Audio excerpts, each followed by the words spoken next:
Hello everybody, bonjour tout le monde, c'est Emma en direct de Koh Samui en ce dimanche 25 janvier.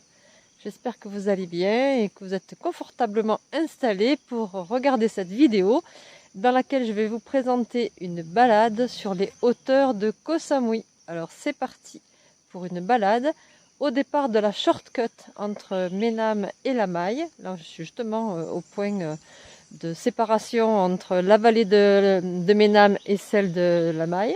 Alors c'est parti pour cette balade. Let's go. Alors aujourd'hui nous prenons le circuit à l'envers, c'est-à-dire que nous allons en direction de Khun Si Waterfall. Donc la première partie est plutôt simple, mais ensuite nous allons traverser la cascade, monter à travers la jungle, et c'est là que les réjouissances vont commencer. Tandis que nous sommes accueillis par une meute de chiens qui ne sont pas très sympathiques au demeurant, mais qui vont rester tranquilles, nous le souhaitons. Voilà, le groupe est important aujourd'hui, enfin nous sommes 9 personnes. Tom est en train de parler avec un habitué, et puis nous avons nos amis habituels, dont notre ami Can, dont on parlera tout à l'heure. En fait, je cherchais les tokais qui vivaient dans cet arbre. Ça fait plusieurs fois que je ne les vois pas. J'imagine qu'ils sont partis. Mairumi. Mimi. Vous connaissez peut-être cet arbre. Il s'agit d'un ramboutan. Les ramboutans, ce sont ces fruits avec comme des poils. Alors ça va devenir rouge, rose. Et c'est de la famille des litchis. Nous nous rendons en direction de la cascade Khun Si Waterfall. C'est sur la route en allant vers de Mr. D, Khun 90 Garden, The Chilling Hill. Nous allons vraisemblablement traverser le jardin de ce restaurant qui est vraiment très sympa. Tandis qu'ici, nous traversons un très beau verger avec des bananiers, des durians. Ici, ça doit être un manguier, je pense. Ou un mangoustanier, j'ai un doute. Non, je pense plutôt un manguier. Ici, du piment, de la citronnelle et du crapao. C'est cette plante. C'est une sorte de basilic qui sert à faire le pat caprao. Ici, il y a un plant de poivre, un poivrier. Après, il va grimper tout le long de ce mur. Et là, nous arrivons justement au 9D Garden. Un très beau jardin et aussi un restaurant où vous pouvez venir vous reposer et puis observer les différentes plantes qui sont proposées ici.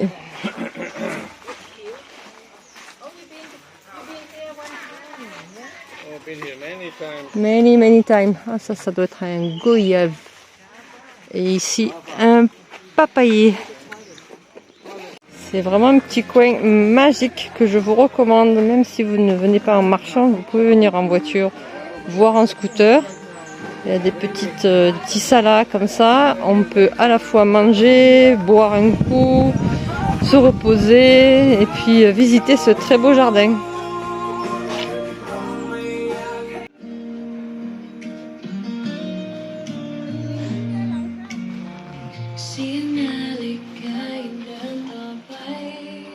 Voilà, un coin vraiment sympa pour venir prendre un verre et profiter d'un moment de repos après la visite de Khun Si Waterfall. Vous pouvez vous garer quelque part par là et vous arrêter ici après. Je vous conseille de le faire ensuite. Mr. D, The Chilling Hill. Ça, c'est une petite balade que vous pouvez faire par vous-même. Vous vous garez ici, et voilà Can, sawadika Can. Et nous allons maintenant en direction de la cascade. Donc c'est vraiment entre 90 Garden et le haut de la colline. Il doit y avoir 200 mètres, vraiment tout à fait faisable. Je vais vous montrer ça. Ensuite on observe un petit peu la vue panoramique et ensuite on descend vers la cascade.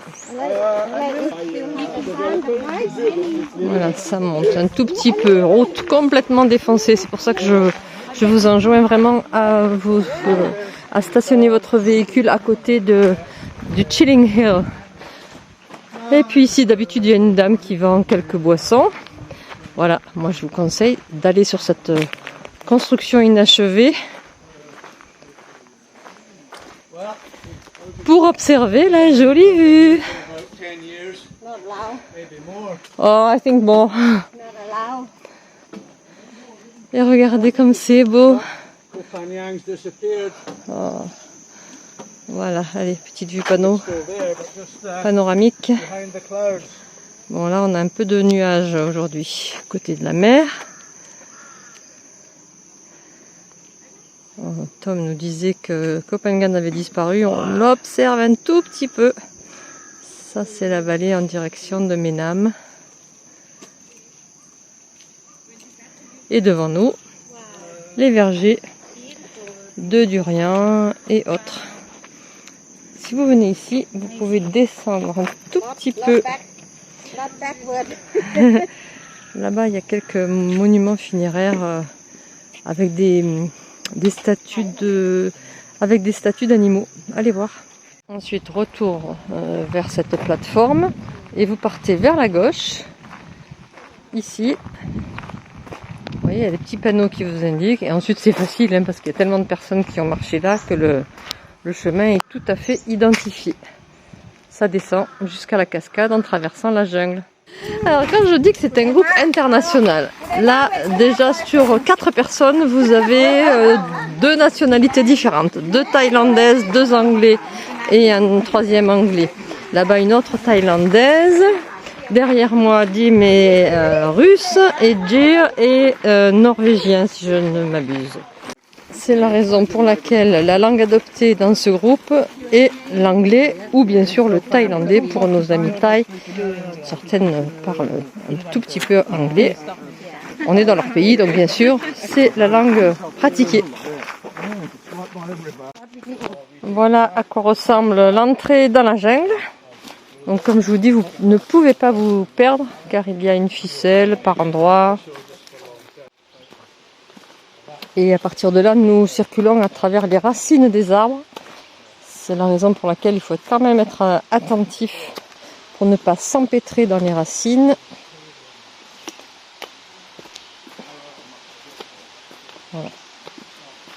Alors ça n'est pas long, hein. Je précise que ça dure environ 10 minutes pour rejoindre le bas de la cascade. Mais voilà, ce n'est pas un terrain tout plat. Tandis que je me fais doubler par notre amie Cannes, qui aujourd'hui est pressée, on dirait qu'elle veut courir.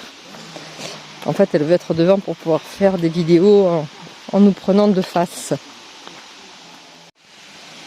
Vous voyez, c'est la vraie jungle, avec des lianes, avec de la végétation tropicale très dense. On entend déjà la cascade.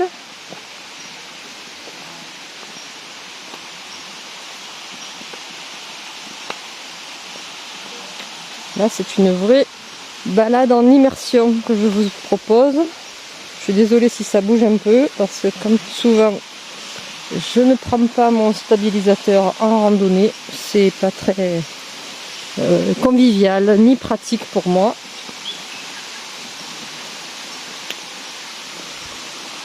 Là, on ralentit un peu parce que les différents niveaux sont pas simple à emprunter. Il y a quelques cailloux, quelques racines d'arbres. Il faut être vigilant parce qu'il y a également des feuilles, donc ça glisse. Vous le voyez aussi à la couleur des rochers, bien vert.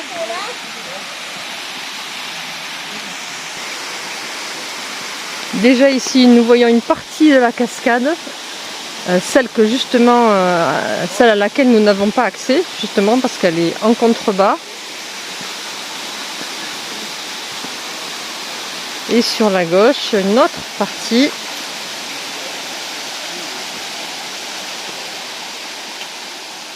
Alors ici, une corde, à nouveau, que je vous enjoins de ne pas franchir. Les rochers glissent énormément. Tout toute l'année ils sont recouverts d'humidité, voire de pluie. Une partie de cascade de ce côté-ci. Et puis lorsque l'on remonte, un petit bassin ici dans lequel vous pouvez vous baigner. Et puis ça monte et la cascade se trouve là-haut, là-haut. Quant à nous, nous allons ensuite traverser cette jungle vraiment très dense. Donc je vous assure que là, je vais rentrer le téléphone parce qu'il faut les deux bras pour se tenir. Voici le haut de la cascade avec un petit bassin sur le côté gauche et une espèce de pédiluve sur le côté droit. Voilà, c'est mignon comme tout. Mais pour arriver là, il faut passer les rochers qui sont super glissants. Sorry. On continue à monter, toujours à travers les champs de durian, enfin les vergers de durian, de bananiers. Derrière nous, nous avions un mangoustanier avec quelques fruits au sol. Nous espérions pouvoir faire une petite dégustation. Malheureusement, non. Il n'était pas bon. Il doit y avoir un ramboutan dans ce coin parce qu'on en a vu quelques-uns au sol. Je crois savoir qu'ils sont légèrement plus hauts après Cannes là-haut.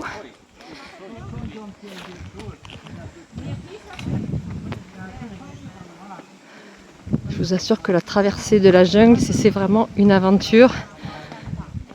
Ça glisse, c'est très raide. Mais bien sûr, toujours un peu exaltant lorsqu'on fait quelque chose d'un peu différent.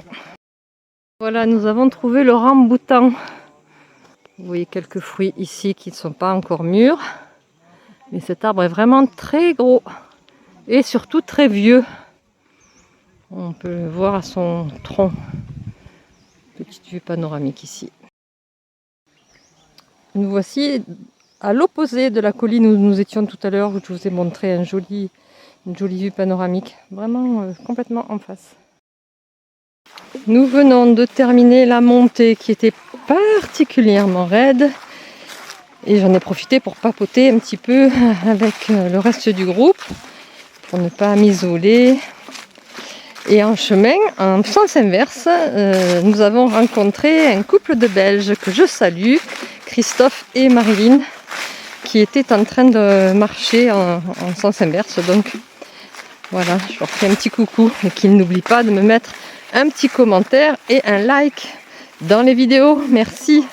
D'ailleurs, je vous sollicite tous si vous voulez bien m'aider à aider cette chaîne YouTube qui est désespérément oubliée par l'algorithme YouTube. Ça serait sympa si vous pouviez m'aider déjà en partageant mes vidéos pour inciter de nouvelles personnes à les regarder ponctuellement ou régulièrement, ainsi qu'un petit pouce. Ça ne vous coûte absolument rien, c'est gratuit pour vous. Et le petit commentaire, c'est le petit bonus.